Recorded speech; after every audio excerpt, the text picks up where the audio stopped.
When it comes to early YouTube horror, games like Slender the 8 Pages, FNAF, and Amnesia were at the top of the scene. However, Half-Life mods were also still prevalent in it. Cry of Fear, They Hunger, and Nightmare House have been making rounds on the internet ever since their inception, being picked up by large creators like PewDiePie and Markiplier, which boosted their popularity. However, one of the many games played by these content creators has been forgotten by the internet collectively. Its name is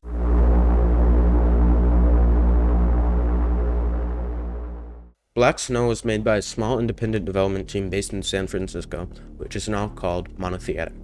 It consisted of 7 developers, being Tay Chen, who I'll be referring to as Cremator because most of the posts surrounding the background of the game have stated them as much, Adam Sanders, Victor Vergara, or VicPup, who is responsible for the soundtrack, Arsene Vanderbilt, Corey De La Torre, and Aaron Seaton.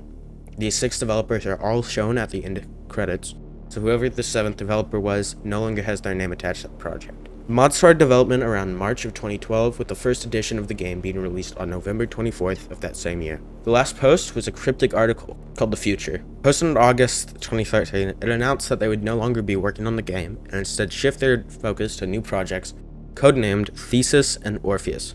However, a patch would be released for the game in 2015 due to it not being accessible anymore, and multiple reported failures of opening the game. The game starts off with the beginning of a recording tape in a car where you, John Matsuda, and your team, the Prometheus Assessment Team, are heading to check up and repair on a station located in the Arctic. The issue you're going to check up on is a comms failure. However, your team is suited up in Kevlar and have gas masks on, something that someone in the van points out. Last time I checked, gas masks weren't needed for a comms failure. The tape cuts out to another scene that's 15 minutes later, with the squad at the facility. The whole place is run down, seemingly empty. And while there's no personnel, there's something that one of them finds. Hang on. I think I see something through here. But before we can see it, the tape cuts again. The group is then seen talking about what they saw, with one member saying, "What's the worst that can happen?" before briefly getting cut off by, Shut the fuck up, Pete. Immediately after, we're given multiple sequences of people being killed with disembodied yelling before we run into a storage room and the tape cuts to black.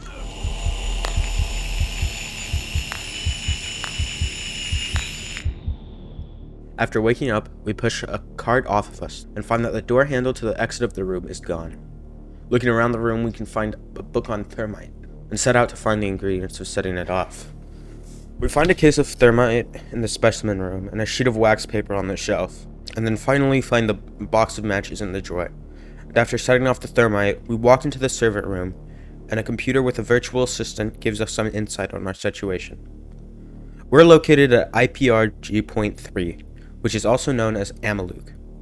It is a year-round station in Greenland and is funded by the Institute of Protoscience Research and CHM Polar Services.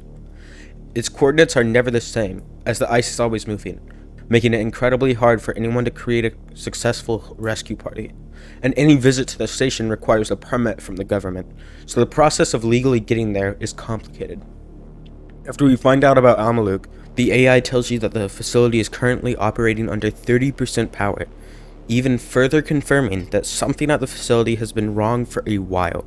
We lift the lockdown put on the building and head out to the rest of the complex.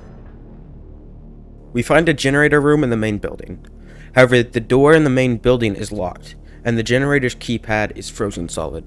So we find a grappling hook in a building beside the generator and throw it up into a giant hole in the side of the main building and head in. To the left of us, there's a door that's bolted shut, an indication of a struggle to keep something out. And to the right, there's a document room where we see a struggle against something, presumably someone trying to fight it off with a gun. Walking into the room after the document room, we see the body of a woman laying face down on the bed. And when you approach her, you take damage from a sort of sludge from under it. The game tells us that the woman's body complexion is blotchy and she has fungi growing all over her body. And the sludge under the bed is hiding away from the light.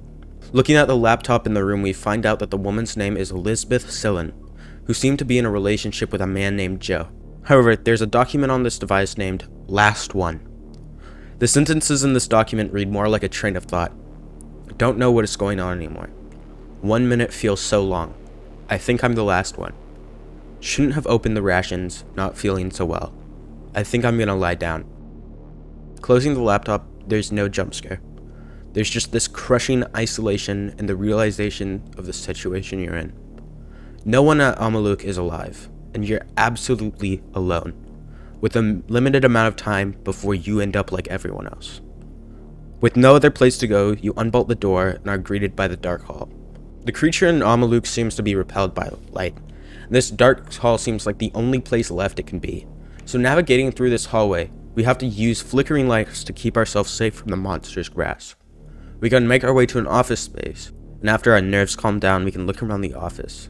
Looking outside the window, there's a door with a box in front of it, and in the filing cabinets, there's...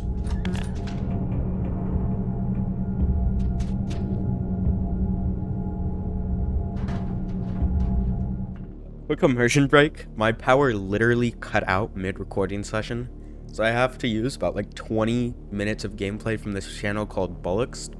They'll be the first link in the description, and you can go ahead and subscribe to them. Yeah. After pushing the crate away from the door, we go outside and find a piece of rebar to open a jammed door. The building that we go into is the kennels, and all the animals inside are killed in horrific and absolutely brutal ways. In the kennels, we need to find a way into the office, and this part of the game is definitely not the best.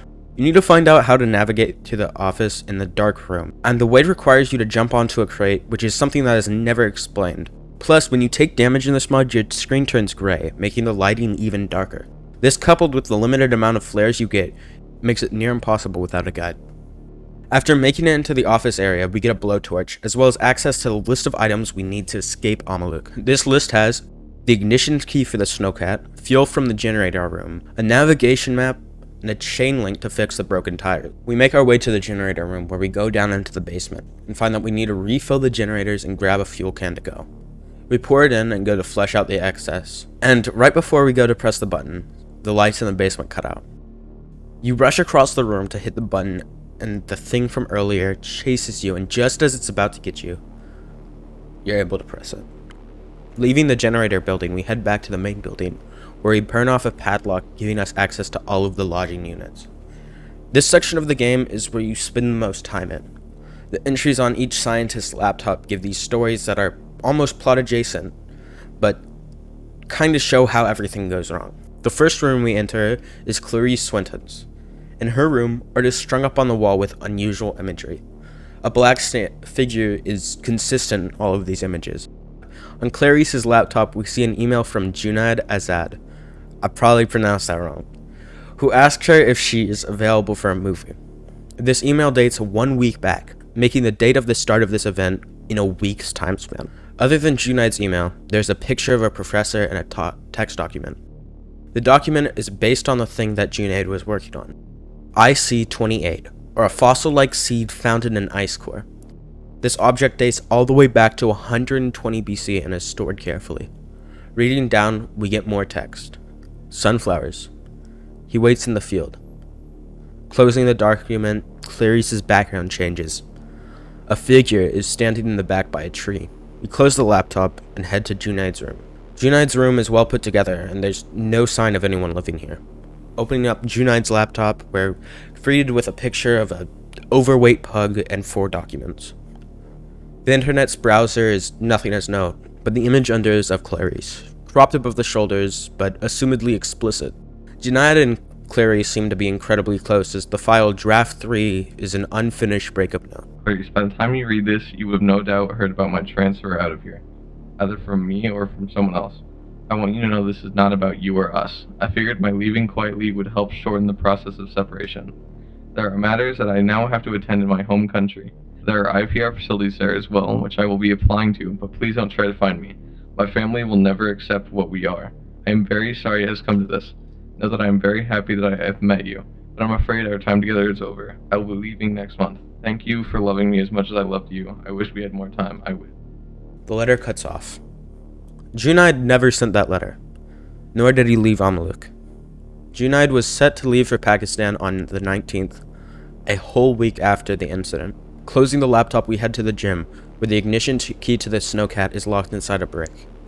We get a hammer from a room that's blocked off, and we make our way into something called the immersion chamber.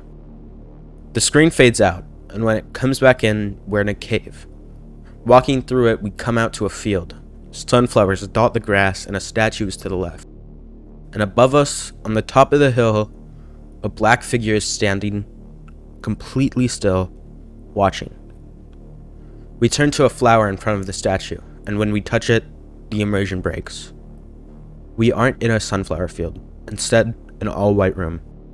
Lying beside us is a woman's dead body. There are no external injuries on her, and instead the game tells us that she probably took her own life. There's a chisel in the wall that we pick up, and this is probably the tool that she used. While there's no definite proof of it, the body in that room assumedly belongs to Clarice. I think that Clarice killed herself because of one of two things.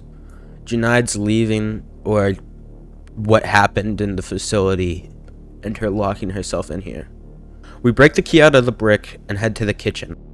Making our way through using flares, we go around collecting x-rays and put together a code for a keypad. Once we do that, we go through the final chase sequence against the creature and end up in a comms tower.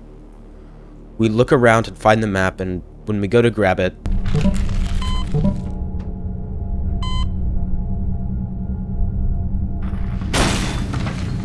as we fall from the top of the building, the figure watches us.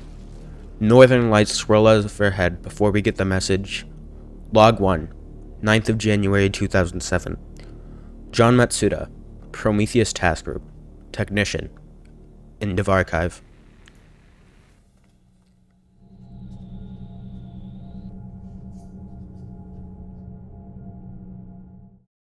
This part of the video is unscripted, so it might not be as this game was a lot. It was pretty cool. I liked playing through it. It definitely is not like your stereotypical Half-Life mod horror, but it definitely is cool. I mean, it could improve, but for being like a mod, it's pretty solid, and it has good storytelling.